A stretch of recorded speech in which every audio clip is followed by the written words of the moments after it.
tayo ngayon sa Barangay Ibenta. So dito po ngayon ang schedule ng distribution o rice distribution ng ating Vice Governor Doc Anthony Mag. Yung ating po magiging mayor sa hinaharap. Sa Mayo 2025 po tayo magsama-sama magkaisa at manindigan para po sa tunay na pagbabago. Yung pagbabago na may lalaan po sa lahat, serbisyo na tapat para sa tunay na pagbabago.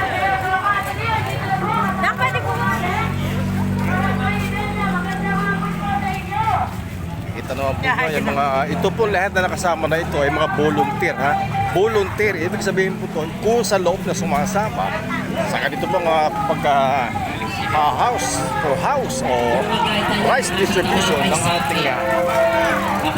ating Vice Governor Doc Anthony Matias-Sumali. Nakikita naman po ninyo na nakaabang yung mga tao sa kanilang tarangkahan. So po ay hinihintay upang sila po ay makamayan at sa ganun po padaan mo na tricycle. Sige po ladaan. Isa sa kami tinuturo. Arla! Ako, hahabulin ka po yung pinag mo. Ito bang habol? Isa sa kami tinuturo. Gusto ginabot yung bakla. Sa nakapatinigot na ako. Tuwin nyo. Lahat kasali ang lahat. Panahon na para imula. Panatuwin. Parang ano, parang may luksoso ng dugo. Lalaki ba talaga yan? Ay nako, barangay, nakimenta na mas na kayo. sa muling biyaya para sa Ibenta. Salamat po. Samay ka na lang. Dito na po, atin kayo. Yan ang kumakanta. Yan, magandang hapon po! Andito na po si Mayor Doc Anthony Umali para sa bagong kabanatuan po!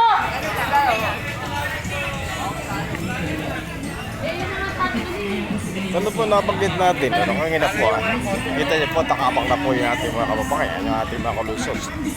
Tapat po ng kanilang bahay, sa tarangkahan, sa gate, upang makamayan. Yung ating kaibigan, si Boss Dim! Si Konsihal!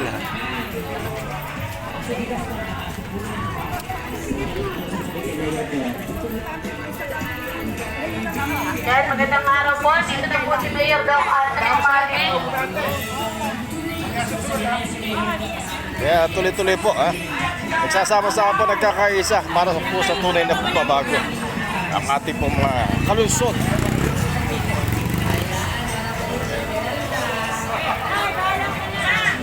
Sa 2 tao sa tapat na kanilang gate ay masiglang-masigla po. Dahil nakikita po na kamay nila ang ating magiging mayor sa hinaharap. Ibang-iba kaysa sa mga nagdaang panahon. Ibang-iba ang pagsalubong, ang mga ngiti na namumutawi sa kanilang mga labi bilang tanda ng sabik sila sa tunay na pagmamahal, tunay na pagsiservisyo at tunay na pagbabago ng kanilang pamumuhay. Sinasabi nga po natin, hindi man makamit ang kaginawa sa buhay, pero makamit naman po ang kapanatagan na loob, maging ang kanilang nasa sa loob ay may sisiwalat nila na ito na nga ang tunay na magbibigay ng pagbabago at tapat ang siguradong serbisyo para po sa mamamayan ng lungsod ng Cabanatuan.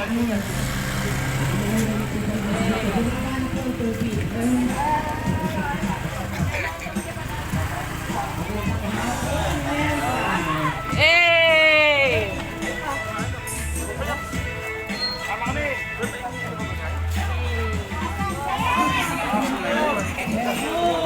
Magandang araw po. Mayor Doc Anthony Umali po. Tulad po niyan, lumalabas po sila. Lumalabas sila sa kanilang pamamahay at sinasalubong na may ngiti ang ating magiging mayor sa hinaharap, Doc Anthony Matias-Sumali. Kaya maraming salamat po sa mga kababayan natin, mga na nagpapakita ng kaginhawaan o kasayahan dahil alam nila na ang darating na bukas ay magiging maayos na.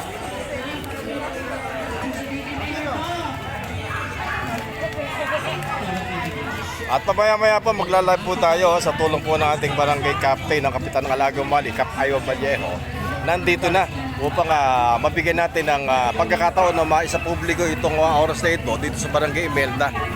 Yung ating pong mga kasama sa pagbibigay po ng tinatawag nating rice distribution. Copy mo na yung wifi. Tapos para na sa gano'n ay makita ang tunay na pagmamahal sa bawat isa.